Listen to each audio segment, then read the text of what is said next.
I was talking to someone recently who was saying, like, when is the work done? I'm curious your thoughts on it, because what I see in that orientation to growing or changing is this idea that we're a problem that we're trying to solve. And so if we see the growth and the opportunities and the pains and the struggles as problems, that if we don't have problems, then now we're in the zone or we've found enlightenment or something like that.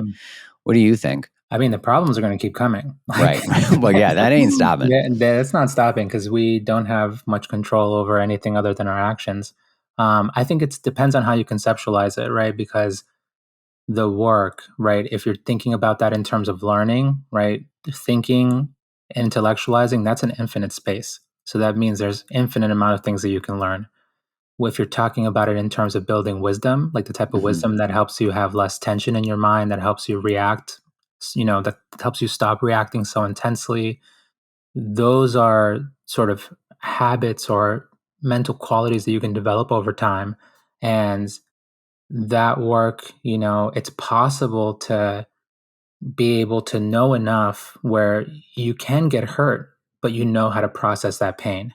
Because like people saying rough things to you or possibly a relationship not working out or something like that, yeah, there's going to be some degree of pain there.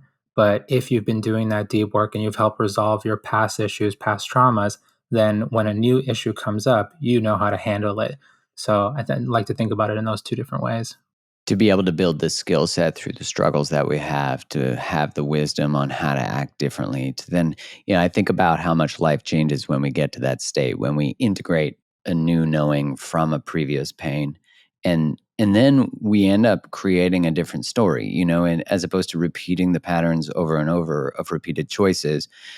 What I find is interesting is to witness within myself and also other people is how when you end up for the first time in the unknown space of new choices, we almost like flail and then maybe it's the wrong word, but we almost like relapse and go back to old self. And I think once you taste the mystery, like once you taste oh wait, I was just in the unknown and things were coming and I was creating and now I'm back in the known and I don't really like this known, this specific one. Yeah, what do you think about that transition? I love that point because I feel like we get stuck we almost become characters in a play, right? Mm-hmm. Like it's just like we keep repeating the same lines. I know if I say this, my wife will say that, or I know if I say this, my dad will say that. And, it really hit me with the relationship between my father and I because I knew that there was so much love there. Like, I love this guy. Like, this guy, to me, he's such a massive hero in my mind. He had the guts to, help move us from Ecuador to the United States for the chance, for the, like, right? Not even for any security, but the chance at I a mean, better that's life. courage. Yeah, like, such a strong individual, him and my mother. But my dad, right, he would only be able to take care of us through what he can give us. So, Mm-hmm. so he'd like break his back for us by just working, working, working. And I also knew that, like, deep down, like he has a lot of emotions, but they weren't really being expressed. So I thought when I first started my journey, and I was like, all right, I'm going to put away all the hard drugs. I want to change my habits. I want to start working out, eating better. I need to, just improve my life in every facet. I realized I was like, oh, I have the ability to act differently. And if I act differently, let me see what happens. And I remember that this moment where my dad comes home from work, he's like totally exhausted. And I was like, Papi, I love you. And I just like give him the biggest hug.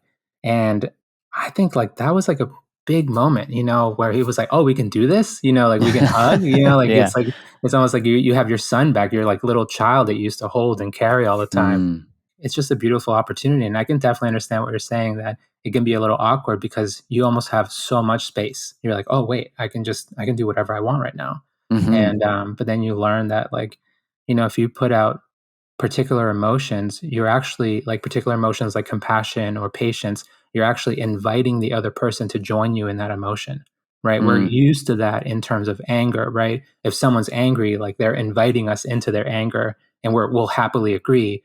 But in terms of compassion, in terms of patience, it's like it's such a beautiful thing where you can just welcome another person into your peace, and sometimes they accept.